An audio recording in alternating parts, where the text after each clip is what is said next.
എല്ലാ പിന്തുണയും പ്രധാനമന്ത്രി ഉറപ്പു നൽകിയെന്ന കേന്ദ്ര സഹമന്ത്രി സുരേഷ് ഗോപി.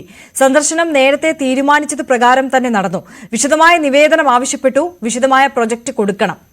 ആഘാതത്തിന്റെ കണക്കെടുപ്പ് പൂർണ്ണമായിട്ടില്ല. കുട്ടികൾക്കായുള്ള പാക്കേജ്, മനോനില വീണ്ടെടുക്കാൻ കൌൺസിലിംഗ് ഉൾപ്പെടെ 10 കാര്യങ്ങൾ ചർച്ച ചെയ്തുവെന്നും സുരേഷ് ഗോപി പറഞ്ഞു. ഹൃദയം മുങ്ങി എന്നാണ് അദ്ദേഹം പറഞ്ഞത്. അപ്പോൾ ഇത് ഒരു ഡിസാസ്റ്റർ എന്ന് പറയുന്നതല്ല കണ്ടത്, ജീവിതം എങ്ങനെയാണ് ഹനിക്കപ്പെടുന്നതെന്നാണ് കണ്ടത്.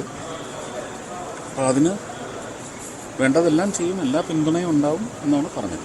ഞങ്ങൾ ആ മീറ്റിങ്ങിലിരുന്ന് ചർച്ച ചെയ്തു. അത് അങ്ങോട്ടും ഇങ്ങോട്ടും അവർ ആശയങ്ങളും ആവശ്യങ്ങളുമൊക്കെ ആവശ്യവും പിന്നെ പരിഗണിക്കപ്പെടും. അത് മുമ്പെങ്ങുമില്ലാത്ത രീതിയിൽ പരിഗണിക്കപ്പെടുമെന്നും അദ്ദേഹം പറഞ്ഞിട്ടുണ്ട്.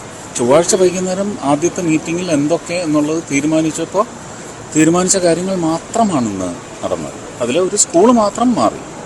ഡീപോൾ എന്നുള്ളത് സെൻറ്റ് ജോസഫ്സ്, കാരണം അവിടെയാണ് കൂടുതൽ ഇൻമേറ്റ്സ് ഉള്ളതെന്ന് പറഞ്ഞു. അപ്പോൾ കുറച്ച് ഈ വ്യഥയുടെ ഒരു ഭാരം പേറുന്ന ആൾക്കാരുടെ എണ്ണവും അവിടെയാണ് കൂടുതലുള്ളതെന്ന് പറഞ്ഞപ്പോൾ അവരെയൊക്കെ കാണണമെന്ന് പറഞ്ഞു. അവരെല്ലാം ഒരു 10-20 പേരെ അകത്ത് പോയി ഇൻഡിപെൻഡൻ്റായിട്ട് മീറ്റ് ചെയ്തു. നഴ്സിംഗ് സ്റ്റാഫിനെ കണ്ടു, ഡോക്ടേഴ്സിനെ കണ്ടു, പിന്നെ കൗൺസിലിങ്ങിന് വന്നിട്ടുള്ള ടീമിനെ കണ്ടു, ആയുർവേദിക് ടീമിനെ കണ്ടു. എനിക്ക് തോന്നുന്നു കുറച്ചധികം ആൾക്കാർ നേരിട്ട് ഇൻട്രാക്ഷൻ നടന്നിട്ടുണ്ട്. ഹോസ്പിറ്റലിൽ പോയി എല്ലാവരെയും ഇങ്ങനെ ഓടി നടന്ന് കണ്ടു. പക്ഷേ കുറിപ്പിട്ട ആൾക്കാരുടെ അടുത്ത് നേരത്തെ ഗവൺമെൻറ് അറിയിച്ചിരുന്ന ഒരു ലിസ്റ്റ് ഉണ്ടായിരുന്നു. ഞാൻ വന്ന് കണ്ടുപോയപ്പോൾ ഒരു ലിസ്റ്റ് ഉണ്ടായിരുന്നു. ആ ലിസ്റ്റിലെല്ലാം പോയി അദ്ദേഹം അറ്റൻഡ് ചെയ്തു. എന്തു തന്നെയായാലും ഒരു ഡീറ്റെയിൽ പ്രോജക്റ്റ് കൊടുക്കണം. ഇതിൻ്റെ ഈ ഒരു ആഘാതം എത്രയെന്നുള്ള കൃത്യമായ കണക്കെടുപ്പ് ഇനിയും ആയിട്ടില്ല എന്ന് അദ്ദേഹത്തിൻ്റെ ടീം പറഞ്ഞു. അപ്പോൾ അതും കൂടി എടുത്ത് അറിയിക്കണമെന്ന് പറഞ്ഞിട്ടുണ്ട്.